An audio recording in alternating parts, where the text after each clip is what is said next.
Bugun, ya'ni 15 may kuni Amerika Tashqi ishlar ministrligi dunyoning o'tgan bir yil ichidagi diniy erkinlik vaziyati bağlab chiqilgan 2022-yillik xalqaro diniy erkinlik dokladini e'lon qilgan. 200 ga yaqin davlat va rayonning diniy erkinlik vaziyatiga atrofliq baho berilgan bu dokladning e'lon qilinishi munosabati bilan Amerika Tashqi ishlar ministri Antony Blinken axborot yig'ini o'tkazgan. Today, the State Department is releasing the 2022 International Religious Freedom Report, which provides a fact-based, comprehensive view of the state of religious freedom in nearly 200 countries and territories around the world. O Tashqi ishlar ministrligining yillik diniy erkinlik dokladining maqsadining dunyo miqyosida din yoki e'tiqod erkinligini bostirayotgan rayonlarni gavdalantirish, javobgarlikni surishtirishni ilgari surish va oxirida hamma odam din yoki e'tiqod erkinligidan o'rtaq bahramon bo'ladigan bir dunyoga qarab ilgarilash ekanligini ta'kidlagan. Amerika Tashqi ishlar ministri Antony Blinken so'zida yana o'tgan bir yil ichida bir qism davlatlardagi diniy erkinlik vaziyatida yaxshilanish barliq kelgan bo'lsa-mu, ammo yana nurg'un joylarda bostirishning kuchayganligini bildirgan. Unfortunately, the report also documents the continuation and in some instances the rise of very troubling trends. Governments in many parts of the world continue to target religious minorities using a host of methods, including torture, beatings, unlawful surveillance, and so-called re-education camps. O mundaq degan. Baxtga qarshi dunyoning nurg'un joylaridagi hukumatlar qiyin-qistoq, zo'ravonlik, qonunsiz nazorat qilish va atalmish qayta tarbiyalash lageri qatorliq bir qator usullarni ishlatib, diniy asoliqlarni ta'qiblashni davomlashtirmoqda.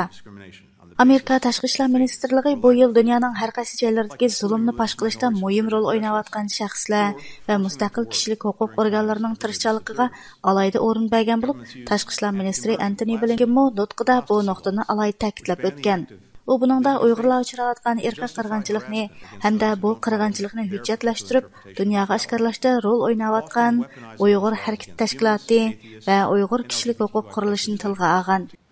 Around the world, citizens and civil society organizations stepped up to counter these acts, often at great personal risk. NGOs like Campaign for Uyghurs and Uyghur Human Rights Project are documenting the genocide and crimes against humanity against predominantly Muslim Uyghurs in Xinjiang, China. Antony Blinken mundaq degan. Dunyoning har qaysi joylarida fuqarolar va fuqarolar tashkilotlari o'ziga keladigan xavfga qaramay bu zulmga qarshi turibdi.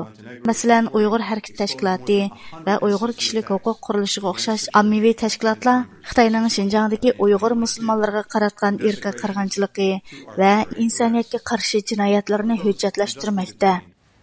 The United States will continue to stand with and support these brave advocates for religious freedom.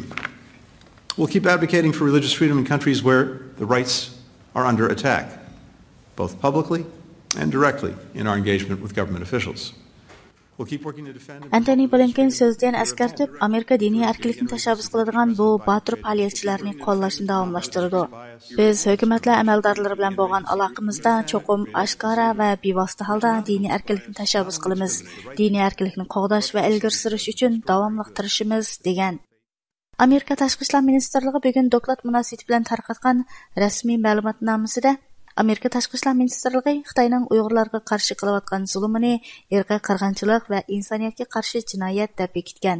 Biz bu masalalarni hal qilish uchun moliya jazosi, viza cheklamasi va shuningdek Uyg'ur majburiy emgakining oldin olish qonuni qatorliqlarni yo'lga qo'ydik va majburiy emgak bilan ishlab chiqarilgan tovarlarni import qilishni chekildik degan.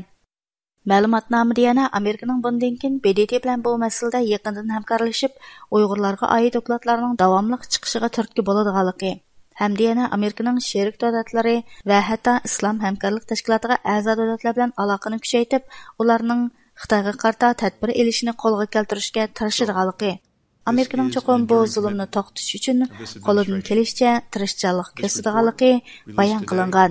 Reflects the picture that we saw emerge in 2022. But we are acting on the findings and observations of the report every single day in our efforts around the world to advance freedom of religion and belief.